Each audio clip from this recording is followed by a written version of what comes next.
Yo, it's your boy Old Ripper, man. Back to rip up some more shit, you feel me? We finna jump into this Boosie versus Baton Rouge, the wildest story by Swamp Stories, man. We finna see what they know, do a little history class. I'm finna learn something. You finna learn something. You know, always good to learn something every day. You know what I'm saying? But check me out. Like my video and subscribe. Yeah, I need you to subscribe, you know. Start from the bottom, go ahead to the top. You get what I'm saying? But let's go ahead and tap in and let's see what it's about. During the 1990s, Baton Rouge was always overshadowed by New Orleans.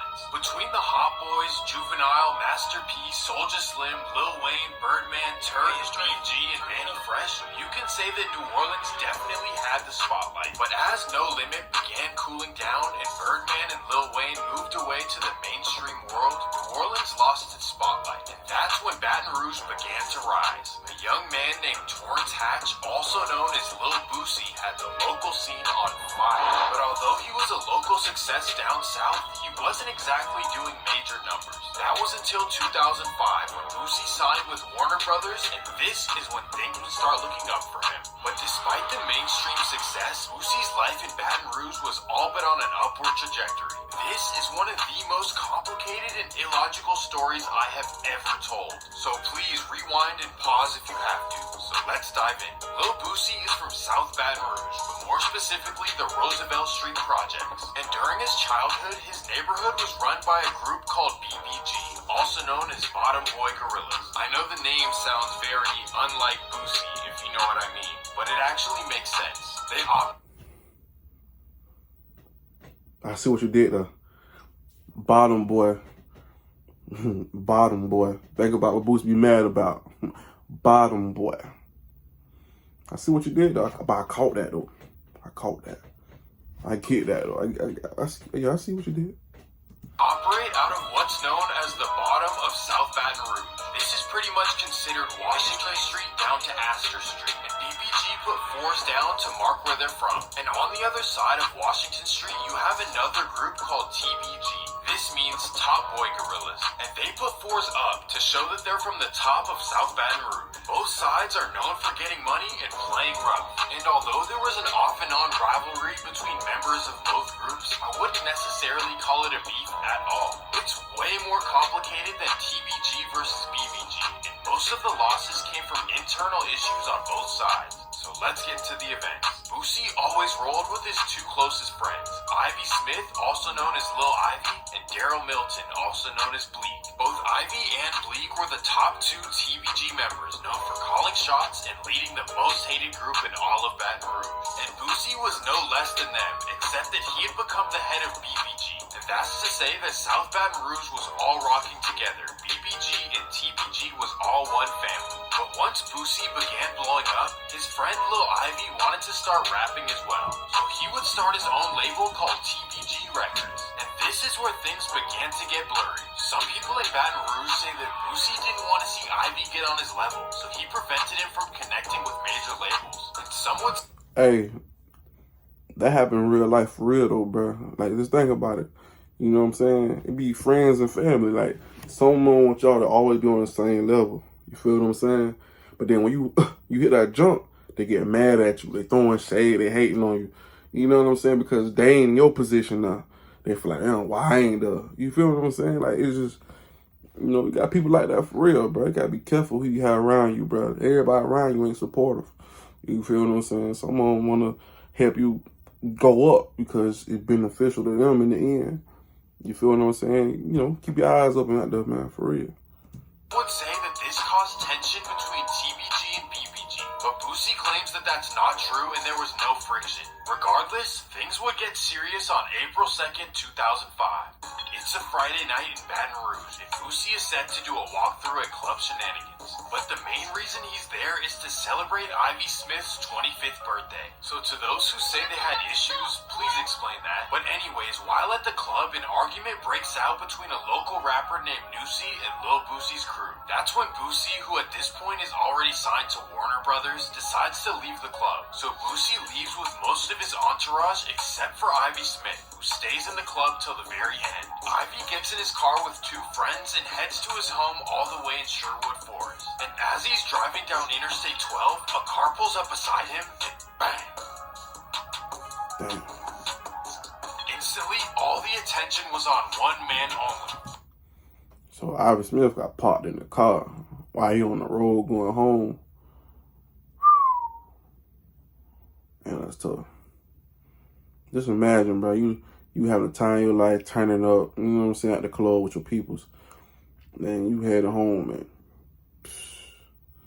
That's tough. For real, for real. Nussie. It had to be Nussie who did it, and everyone was convinced. But Nussie would instantly dispel the rumors, saying that he wasn't involved in any ways. He was even able to prove to police that he was at a completely different location at the time it happened. Basically, I didn't do it, but ain't nobody believed me. But later on down the line, a couple months later, they found out I didn't do it. Ain't nobody apologized to me for it, so I'm mad now. So I'm like, let's get it on. So after... Hey, straight up. Straight up, like, don't be out here accusing me publicly and, you know what I'm saying, of doing something I ain't do. And then when you find out I ain't do it and you was wrong, don't be quiet now. Don't let the cat have your tongue.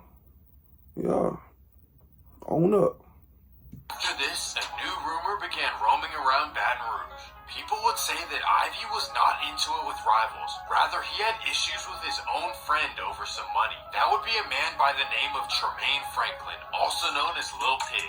Lil Pig was a fixture within the BBG-TBG circle, and he was often seen with Lil Boosie in music videos. Now, let me state that this here is 100% hearsay and was never proven in court, so take it as a rumor, not a fact. But regardless, this here may convince you that Lil Pig was the one who did it. April 23rd, 2008.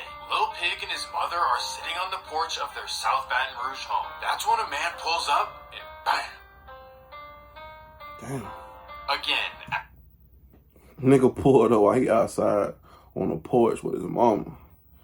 That's some ruthless ass shit. But I mean, nigga spotted her. And he say, you know what? I don't even care. Caught you slipping. Gotta get you now. Damn, well, that's tough.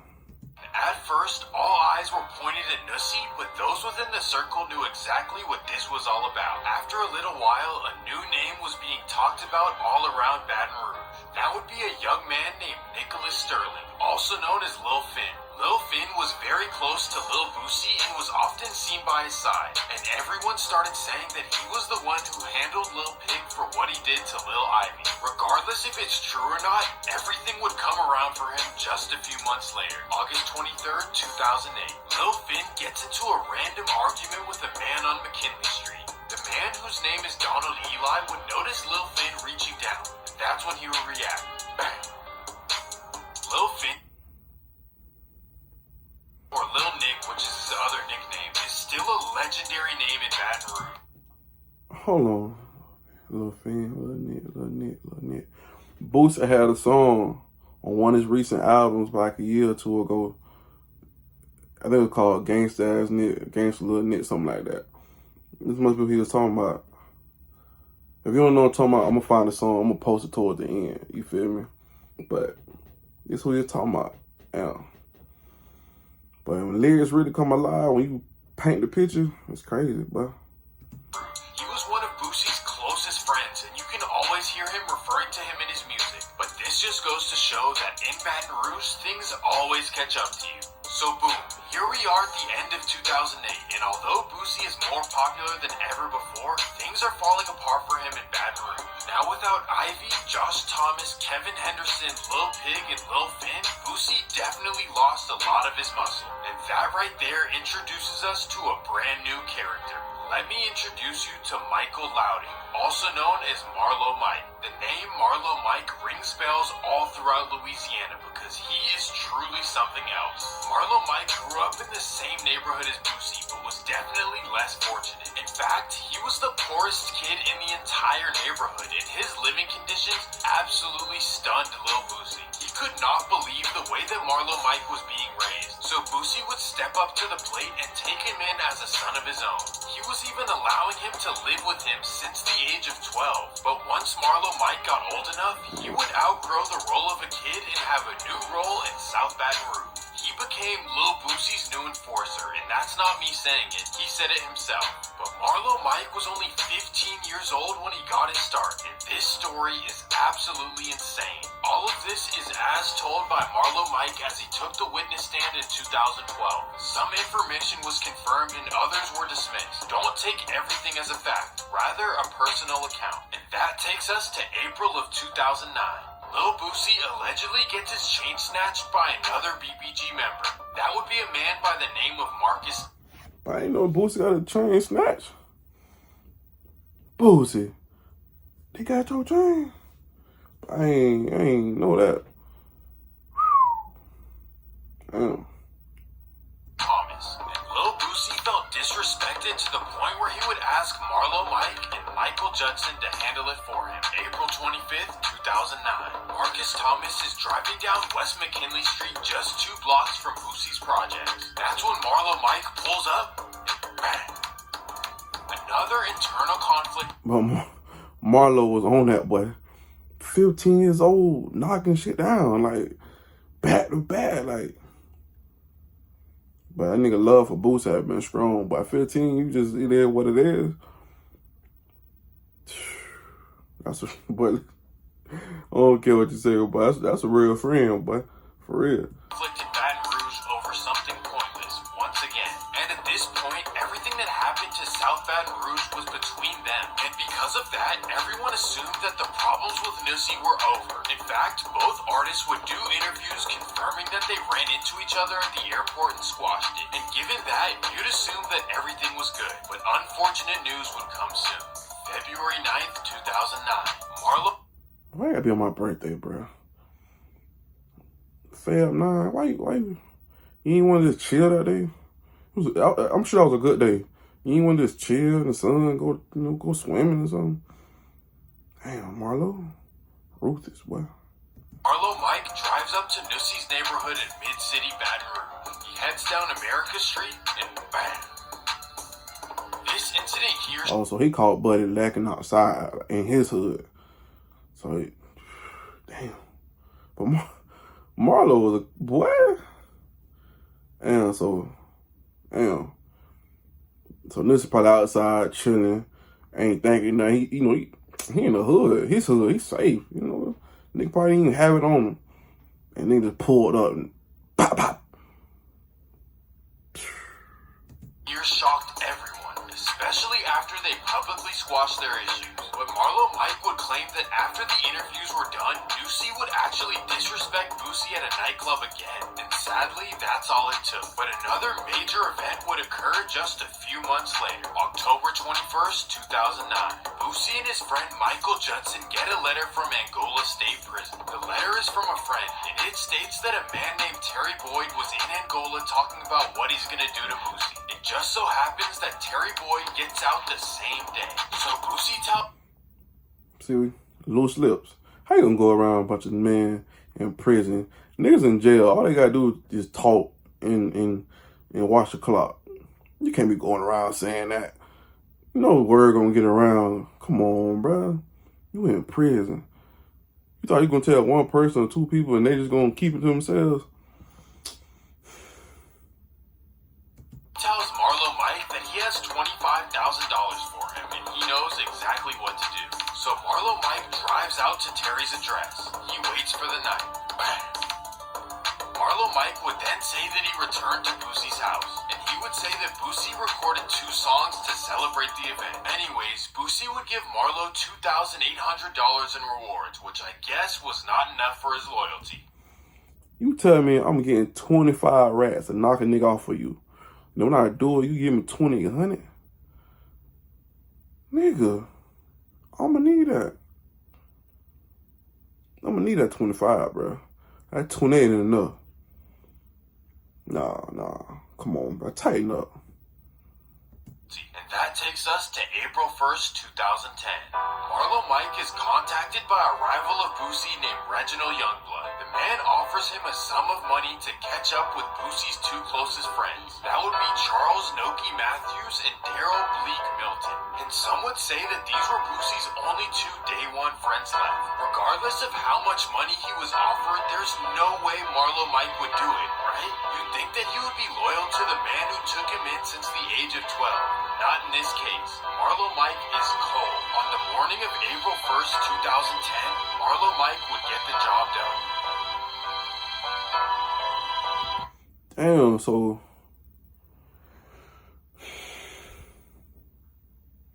Marlo Mike, Boosie, 15-year-old, I think it's time he probably been 16, probably 16, 17. But Boosie hit her, killed Boosie two partners, and which included Bleak.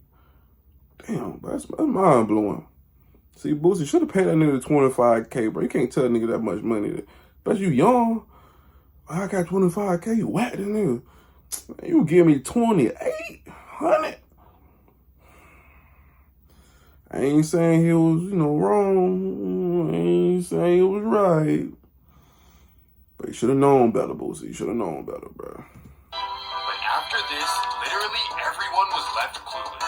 Marlo Mike would even attend the funeral 2 weeks later with Boosie and everyone else from BBG. So you kill a nigga, go to his funeral, right? Him and his people. Told you about it. He was Marlo Mike, boy. You cold, boy. Well, you was cold. I'm sorry, RP. But shortly after, he would go down for it, and so would another unexpected man from Boosie's neighborhood. That would be a man named Kendrick Johnson, who Boosie had pretty much raised as well. And Kendrick Johnson is the younger brother of Boosie's artist Lil Fat. Boosie would talk about this on DJ Vlad. Fat ain't do nothing to make the situation how it was. His brother ain't. RP the Fat. Fat. My bad. RP the Fat. Yeah. To make the situation how it was. Well, Marlo Mike, for whatever reason, decided to tell everything in detail. He wasn't offered a way out or anything. He just figured why not take the Tekashi route, except with no reward. He would go into detail about... So why go into detail about every killing you did and not try to get a deal for it at least? Like, what was the point? Like, I feel like nigga wanted to brag about it. Like, I told y'all, he was cold-hearted, bro. That don't make sense, bro. Like, you ain't want to deny all that. Like, you ain't want to like, nah, bro, what you mean? You like, yeah, I did it, nigga. I'm going to tell you how I did it. That nigga was bold, boy. Wait. Yeah, nigga bold.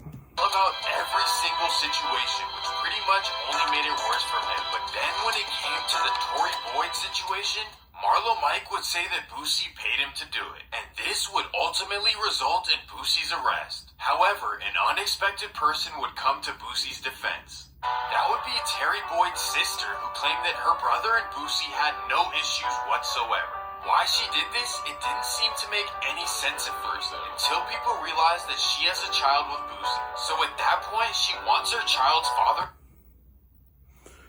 I ain't the smartest person in the world. I do know 1 + 1 = 2. 2 + 2 = 4. But you telling me the nigga that was telling everybody in prison that he was gonna kill Boosie, his sister linked up with Boosie and did the little, you know what, the little whoop-de-whoop, and had a baby together? Oh, Boosie, that's savage. You got your sister pregnant.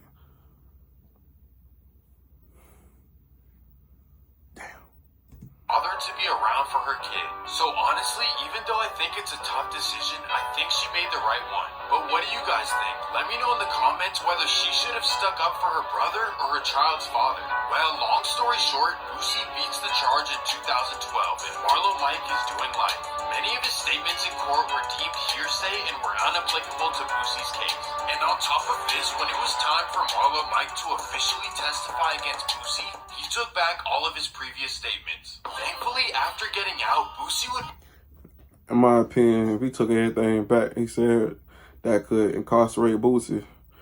9 and 10, them folks got to hold him and talk to him like, hey, you in there, your people out chill type shit. Like, you know what I'm saying? Like, for you be bold and tell these crackers, like, yo, full, entire detail what you did. And, you know what I'm saying?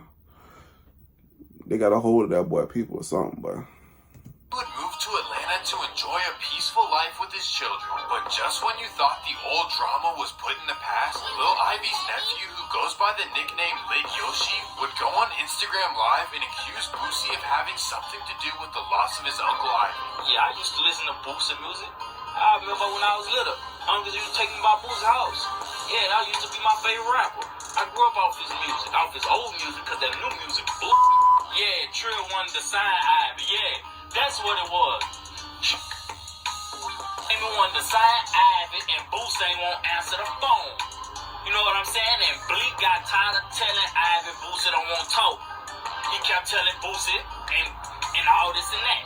So Ivy said, fuck him. And for his birthday, he tried to bring him a pint of syrup. And the nigga ain't take that night. Matter of fact, Boosie need to stop posting Ivy, man.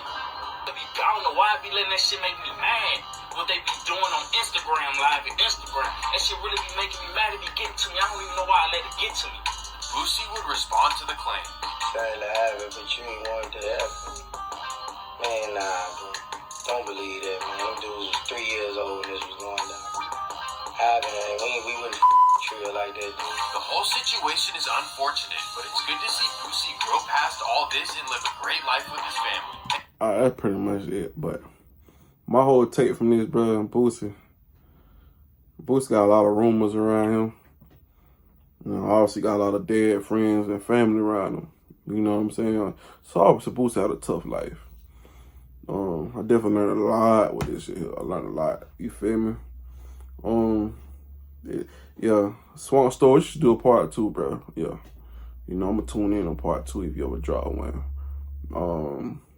But yeah, I'm gonna play a song towards the end though. You know what I'm saying? So y'all know I'm talking about that Gangsta Nick. Yeah, towards the end. You know what I'm saying? But anyways, it's your boy Older Ripper, man. Came through to rip up some more shit, man. You know, out of here. Let's go. God keep him safe and make sure he alright. Riding through the hood and he jumped out, he with it. And he died in a motherfucking gunfight. Lil' gangsta nigga, lil' gangsta nigga. Stepping on these niggas like pancakes. Running from the group, home run for a run. Nigga holla, fuck that, fuck cold day. Lil' gangsta nigga.